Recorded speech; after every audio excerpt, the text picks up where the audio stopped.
बालू और कीर्ति स्कूल से वापस लौट रहे थे, तब बालू ने दीदी से कहा, दीदी, आज स्कूल में पाठ सुनते सुनते इतना थक गया, अब घर जाकर खाकर सोना चाहता हूँ। सर ने तो पाठ पढ़ा पढ़ा कर पका दिया मुझे। हाँ, कभी कभार क्लास सुनेगा तो ऐसा ही होगा, इसलिए तो कहती रहती हूँ कि खेल कूद कम कर और पढ़ाई पर थोड़ा ध्यान दिया कर, तो ऐसा कभी नहीं लगेगा। सर ने तो पाठ वैसे ही पढ़ाया जैसे हमेशा पढ़ाते हैं, पर तूने आज पहली बार सुना ना, इसलिए तुझे ऐसा लग रहा है। चल पहले तो घर चलते हैं। यूँ बात कर वे दोनों अपने घर लौटने लगे। बालू घर पहुंचकर खाना खा रहा था तो कीर्ति अपना होमवर्क पूरा करने लगी। दीदी, मुझे बहुत भूख लगी है, यहाँ पर रखा सारा खाना मैं खा जाऊंगा, और जब तक तुम्हारे लिए खाना बने मेरा भी होमवर्क पूरा कर दो ना। मैं भला तेरा होमवर्क क्यों करूँगी? तुझे अपना होमवर्क खुद करना चाहिए।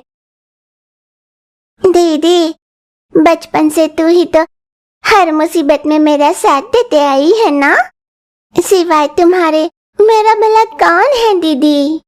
तुम मकर जाओगी तो मेरा क्या होगा दीदी? अरे अरे बस भी कर तेरी डायलॉग बाजी। ठीक है कर देती हूँ। बेचारी कीर्ति ने बालू का भी होमवर्क पूरा किया, और जब तक वो बालू का होमवर्क पूरा करती, माँ पद्मा भी घर लौटी। बच्चों, तुमने खाना खा लिया? मैंने तो खा लिया माँ, पर दीदी को अभी भूख नहीं लग रही थी तो कहा थोड़ी देर बाद खाएगी। अच्छा ठीक है, तो मैं तुम दोनों को एक छोटा सा काम देती हूँ, तुम कर लेना। माँ, अब तक होमवर्क कर कर इतना थक गई हूँ कि खाना खाने तक की भी हिम्मत नहीं है, इसलिए मैंने भोजन करना पोस्टपोन कर दिया, और तुम हो कि मुझसे काम करवाना चाहती हो।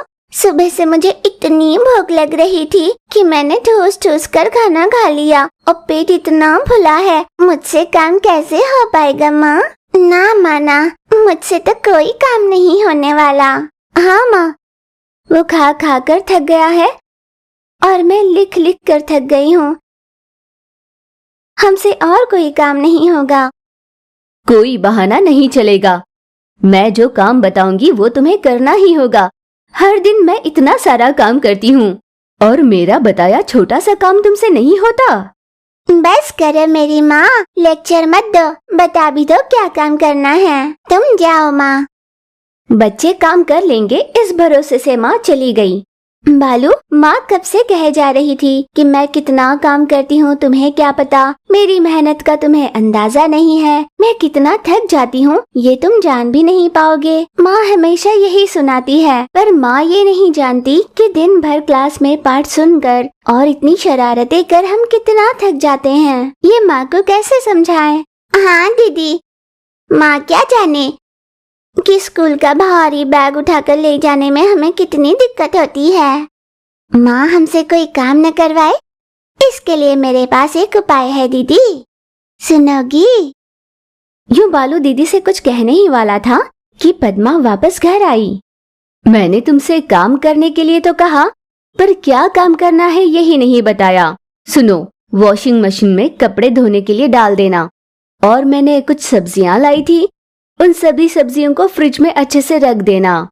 और गर्मी तेज पड़ रही है ना, सारे बोतल्स पानी से भरकर फ्रिज में रख देना, और हाँ, कूलर में भी पानी डाल देना, ठंडी हवा आए इसलिए।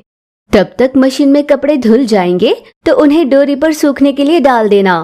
बस इतना सा ही तो काम है।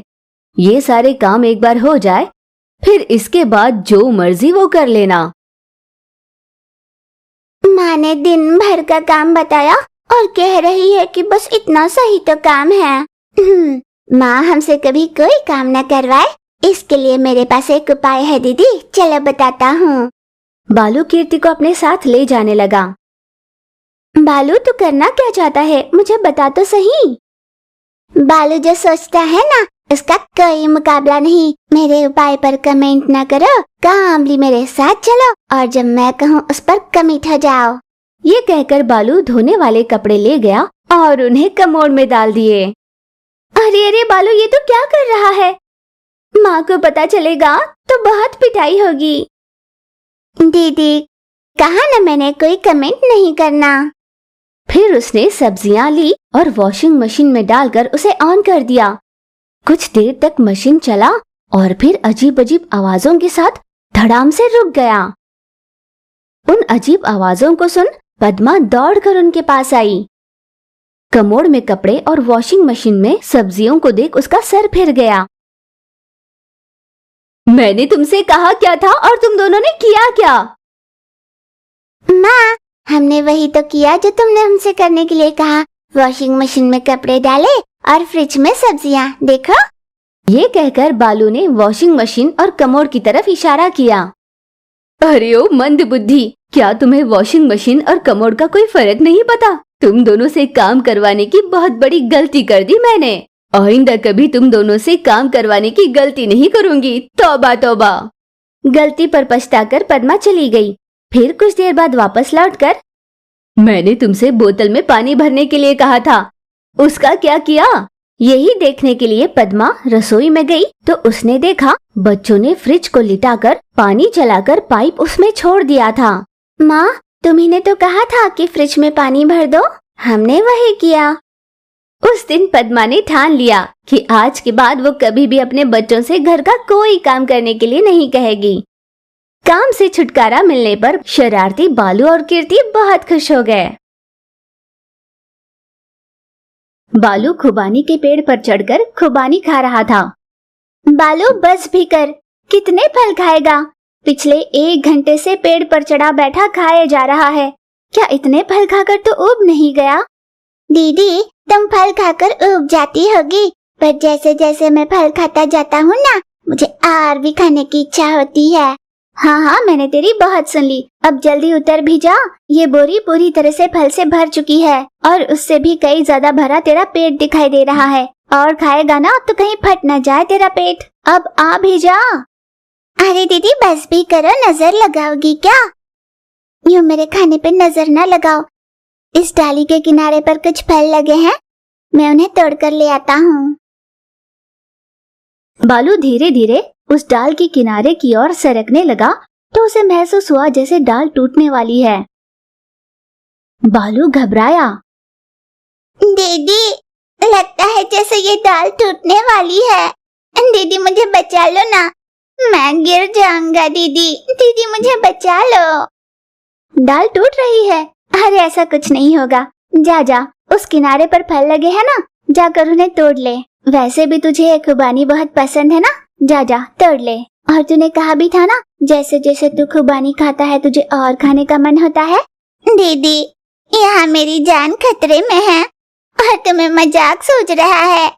दीदी, मजाक का टाइम नहीं है, बचा लो दीदी मुझे। वो ऐसे कह रहा था कि उसके भारीपन के कारण डाल टूटकर जमीन पर गिर पड़ी। जमीन पर गिरे बालू को कीर्ति ने जैसे तैसे गोदी में उठाया और अपने घर लेकर गई। घर पर बालू और कीर्ति के माता पिता जानकी और सुरेश थे। अरे बेटा कीर्ति, क्या हुआ बालू को? दरअसल बाबूजी, ये अपना बालू है ना, खुबानी के पेड़ पर चढ़कर अपना साहस दिखाने की कोशिश कर रहा था। पेड़ को ये बर्दाश्त नहीं हुआ और उसने बालू से बदला लेना चाहा। पर देखो ना, इस चक्कर में बालू को तो कुछ हुआ नहीं, पर पेड़ बेचारे ने ही अपनी एक दाल खो दी। सीधे सीधे बता नहीं सकती थी? इतना मिर्च मसाला लगाकर कहानी क्यों सुना रही हो? माँ, अगर तुम वहाँ होती और इसकी ओवर एक्टिंग देखती तो तुम्हें मेरे मिर्च मसाले कम ही लगते।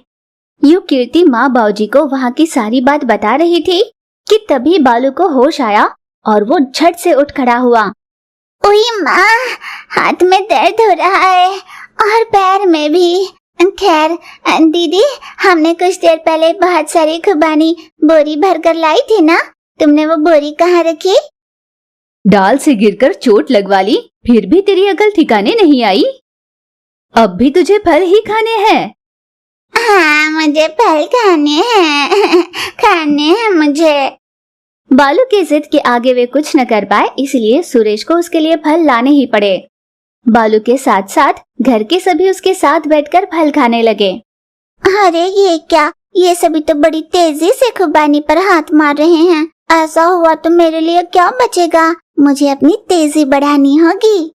बालू जल्दी जल्दी फल खाने लगा और फलों को जल्दी खाने की हड़बड़ी में बालू ने कई सारे बीज भी खा लिए। यूं हड़बड़ी में खाने की वजह से बालू के गले में एक बीज जाकर बुरी तरह से फंस गया, जिस वजह से वो बात भी नहीं कर पा रहा था। दर्द के मारे जमीन पर लोट-पोट होकर बेचैन हो रहा था। देखिए ना, इसके गले में बीज अटक गया है, आप कुछ कीजिए ना। जानकी ये देख बहुत परेशान हो रही थी। सुरेश ने कुछ देर तक उपाय सोचा और फिर उसने बालू को पैरों से उठाकर उल्टा लटकाया, पीठ पर जोर जोर से थपथपाने लगा। अरे बाजी, आप इसे यूं क्यों मार रहे हो? अगर किसी के गले में कोई चीज फंस जाए तो उसे इसी तरह उल्टा लटकाकर थपथपाना चाहिए, जिससे गले में अटकी चीज बाहर निकल जाए। सुरेश ये कहकर उसे फिर से थपथपाने लगा। फिर से पीठ पर थपथपाया तो गले में अटका बीज खिसककर पेट में चला गया। बाजी, बाजी रुक जाइए, चला गया, बीज खिसक कर चला गया। बाप रे, बीज का दर्द तो अलग, आपने मार मार कर तो मेरा कचुम्बर कर दिया। चलो जो भी हो, अब बालू ठीक है, इतना ही काफी है। जानकी ने ये कहा, फिर माता पिता अपने काम पर चले गए। उनके जाते ही कीर्ति धीरे से बालू के पास आई। तूने तो फलों के साथ कई सारे बीज भी निगल लिए, अगर तेरे पेट से खुबानी का पेड़ उगाया तो तू क्या करेगा? कीर्ति ने बालू के मन में शंका डाल दी और वहाँ से चली गई। बालू उसकी कही बात पर ही सोचने लगा। फिर रात हुई और वो सो गया। थोड़ी ही देर में बालू के पेट में रहा बीज अंकुरित हुआ और झट से पेड़ के रूप में बदल गया। अरे, ये तो खुबानी के पेड़ जैसा है। बालू ने अपना हाथ बढ़ाकर उसे छूना चाहा कि अचानक उस पे ढेर सारे फल लग गए।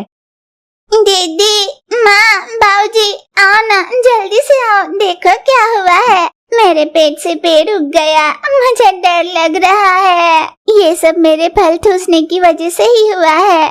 तुमने बहुत सारे बीज निगल लिए, तभी तो मैं तुम्हारे पेट में उग पाई हूँ। तुम्हें खुबानी का फल बहुत पसंद है ना? लो। ना बाबा, मुझे कोई फल नहीं खाना, और खुबानी का फल तो बिल्कुल भी नहीं। अगर मैंने खाए भी तो कम से कम मैं बीज नहीं खाऊंगा। यूं वो नींद में जोर जोर से बड़बड़ाने लगा। तभी उसे महसूस हुआ जैसे किसी ने उसके गाल पर तमाचा मारा है। उसने आंख खोल कर देखा तो सामने माता पिता खड़े थे। क्या हुआ है? नींद में चिल्ला क्यों रहा था? इसका मतलब ये सपना था, सच नहीं था। मतलब मैं सपना देख रहा था। ये तो अच्छा हुआ कि ये सपना है, अगर ये सच होता तो सोचकर ही डर लग रहा है। ऐसे वो मन ही मन सोच रहा था कि कीर्ति थाली में खुबानी का फल लेकर उसके पास आई। बालू, ये ले, खुबानी खाएगा? मुझे कोई खुबानी वुबानी नहीं चाहिए, आज के बाद तो मैं कोई फल ही नहीं खाऊंगा। डरा हुआ बालू वहाँ से भाग गया।